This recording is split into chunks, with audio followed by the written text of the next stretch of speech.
Olá pessoal, tudo bem com vocês? Tranquilo, né? Pessoal, nessa aula de hoje nós vamos aqui finalizar o nosso conteúdo sobre fontes de energia. Nas nossas últimas aulas a gente conheceu as principais fontes de energia e diferenciamos aí as fontes renováveis e das não renováveis. Conhecemos aí exemplos, né, de fontes de energia renováveis e não renováveis. Nessa aula de hoje a gente vai finalizar falando sobre as fontes alternativas de energia. A gente já até conhece as fontes alternativas de energia, porque no geral são fontes renováveis. Mas hoje a gente vai conhecer algumas características, né, que implicam na não utilização dessas fontes. Vale lembrar que as fontes alternativas de energia são fontes de energia que foram pensadas, que foram criadas para reduzir aí a utilização de fontes de energia que utilizassem combustíveis fósseis, né, como o caso do petróleo, por exemplo. E professor, por que, que não é ideal, por que, que não é interessante se utilizar as fontes de energia de combustíveis fósseis? É porque, pessoal, essas fontes de energia que utilizam combustíveis fósseis são fontes de energia que necessitam do processo de combustão, de queima. E essa combustão ela libera na atmosfera gases. Então esses gases eles acabam contribuindo aí para o processo de poluição da atmosfera. E aí são diversos os danos que são ocasionados pela utilização das fontes de energia que utilizam esses combustíveis fósseis. Pensando nisso, os diversos países se juntaram, se sentaram aí, se uniram, né, para poder tentar criar, pensar em fontes na realidade de energia que fossem alternativas, ou seja, que não utilizassem combustíveis fósseis e que poluíssem o mínimo possível, né, que degradassem o mínimo possível. Pensando nisso, diversas fontes de alternativas de energia são hoje utilizadas, né? Em alguns países, em outros não. E aí a gente vai entender por que alguns países ainda não utilizam esse tipo de fonte de energia, que são as fontes alternativas. As principais fontes alternativas de energia são a energia solar, que a gente já conhece, a energia eólica, a geotérmica, a biomassa, das marés, né? Utiliza-se a força das marés, e dentre outras. Energia solar, né, que é uma das mais, dentre as fontes alternativas de energia, uma das amplamente difundidas no mundo. A energia solar, o seu aproveitamento é feito de maneira direta através de células fotovoltaicas, né? Essas células que encontram-se em placas fotovoltaicas, elas convertem a luz solar diretamente em eletricidade. E por que deve se utilizar, por que se utilizar a energia solar? Pessoal, o emprego da energia solar ele pode ser utilizado, por exemplo, para aquecer os chuveiros elétricos, o que reduziria a utilização da energia elétrica, né, nesse processo aí, e economizando o que seria, por exemplo, utilizado em 5 usinas nucleares do porte da nossa aqui no Rio de Janeiro, Angra 1, por exemplo, que produz uma grande quantidade de energia a partir da força nuclear, né, da radiação ionizante de alguns minérios. Né? Outro ponto, a falta de ação do governo, né, em promover campanhas e programas de estímulo ao uso da energia solar, até porque é uma energia bastante cara, a implantação é bastante cara, mas que hoje já é bastante, como eu falei para vocês, difundido. Né? Muitos países já o utilizam. Aqui no Brasil, por exemplo, já é muito comum se encontrar empresas que utilizam esse tipo de fonte. Em Israel, por exemplo, 70% das residências utilizam a energia solar. Na Alemanha, por exemplo, são diversos os estímulos à utilização. No Brasil, a gente já não encontra esse estímulo. Isso se dá, como eu falei para vocês, principalmente pelo custo. Né? A energia solar ela pode ser utilizada de forma ativa ou passiva. De forma ativa, por exemplo, seria a transformação da energia térmica em elétrica. E de forma passiva, por exemplo, nós temos aí o aquecimento de residências e edifícios, né? Que é um tipo de utilização passiva e comum. E em determinadas regiões a gente tem uma grande disposição dessa fonte de energia. A energia é gerada por meio de painéis, como eu falei para vocês, painéis fotovoltaicos ou solares, e ela é armazenada em baterias para ser utilizado aí em períodos onde se encontrar uma baixa intensidade de radiação solar. No caso, por exemplo, à noite ou em dias mais nublados. Né?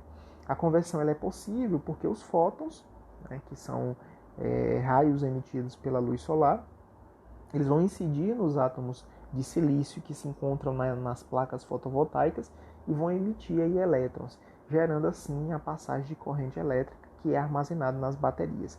Então é assim que é produzida a energia solar. A energia eólica ela é produzida em lugares onde o vento ele é intenso e é regular, constante.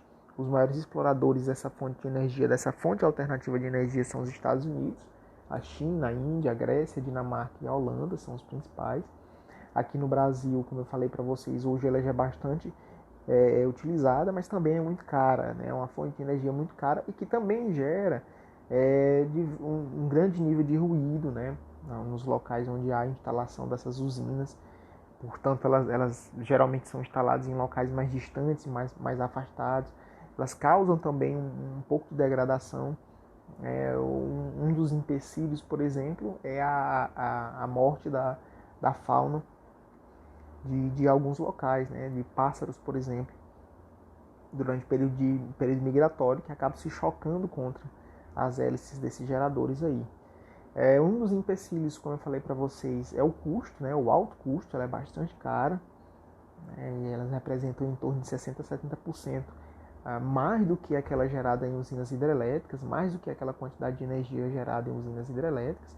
Então é uma fonte sustentável, sim, é uma fonte que seria interessante, mas que é muito cara. Apesar de ser considerada uma fonte limpa, né? Uma fonte de energia limpa, ou seja, ela não degrada, ela não polui o ambiente, mas elas emitem ali ruídos de baixa frequência que podem provocar, por exemplo, prejudicar moradores. Por isso elas geralmente são instaladas em locais mais distantes, como eu falei para vocês. Elas causam aí problemas de interferência na transmissão de TVs, por exemplo, acabam causando aí a morte de pássaros, como eu falei para vocês. Esses são os pontos negativos da utilização desse tipo de fonte de energia. Porém, é uma fonte de energia limpa. A energia geotérmica, que nós já falamos sobre ela, a utilização dessa fonte de energia está relacionada a áreas vulcânicas, né, onde a água ela vai ser aquecida no interior da Terra e vai ser aflorada com altas temperaturas, produzindo aí uma grande quantidade de vapor que pode ser utilizado para a produção de energia e também para o aquecimento, né, de determinadas superfícies. O que a gente pode mais falar aqui? Uma coisa importante, né, desse tipo de fonte. Aqui a gente tem o funcionamento, né, da bomba geotérmica, como é que ela ocorre aí, ó. A gente vê que a água passa por dentro da bomba, o calor que é utilizado que vem do interior do planeta, né, é utilizado para aquecer essa água. Essa água, ao ser aquecida, libera grande quantidade de vapor. Essa quantidade de vapor produzida aí é utilizada para ser convertida em energia. Então é assim que é produzida a energia por meio dessa fontes geotérmicas, né? São diversas as fontes que nós encontramos aí no mundo, né? Fontes naturais, geotérmicas naturais. Uma delas, né, a gente consegue encontrar, uma das maiores do mundo, a gente encontra na Islândia, que produz uma grande quantidade de energia. A energia dos oceanos, ou a força das marés, que consiste aí no aproveitamento das ondas, né, subida e descida das marés. Aqui nesse caso a gente tem conversão de energia mecânica em energia elétrica, já falei para vocês. E por último aí a gente tem a biomassa, né, que é a geração aí de energia por meio de material ou massa derivada principalmente de produtos orgânicos, que pode ser queimada ou pode ser produzido ali um gás, fruto da sua decomposição. Pode ser oriundo de plantas, de excrementos de animais, né, de fezes de animais, de lixo doméstico ou industrial, da madeira, do bagaço da cana, dentre outros. Né, a casca do arroz e diversos outros rejeitos também são utilizados para produção de energia oriunda da biomassa. Geralmente é um processo de decomposição, com o processo de decomposição ao se formar, ao ocorrer, né, ele libera uma grande quantidade de gás, esse gás é armazenado, geralmente é o gás geralmente é o metano, é um gás inflamável. A queima desse gás, óbvio, gera energia. Né? Então aí você tem a conversão de matéria orgânica em energia elétrica. Né? Então a biomassa é um material construído principalmente de origem orgânica, falei para vocês, pode ser vegetal, animal ou de micro-organismo, e é bastante também utilizada. No caso, aqui a principal é a cana-de-açúcar, né? Bastante utilizada para a produção do etanol. Certo, senhores? Então era isso. Essa aula de hoje tinha ficado bem pouca coisa para a gente comentar, para a gente falar. Ficou faltando mesmo só essas fontes, são as fontes alternativas. E lembrem-se, fontes alternativas de energia são aquelas fontes que são utilizadas visando o desenvolvimento sustentável e visando também a redução da poluição, a redução da degradação do nosso planeta. Certo? Beleza? Tranquilo? Então agora vamos resolver algumas questões. Quanto mais questões vocês resolverem, pessoal, melhor, porque mais vocês irão aprimorar esse conteúdo que a gente viu nessa aula de hoje, nas nossas últimas aulas. Beleza? Então respondam questões, estudem. Até a próxima aula.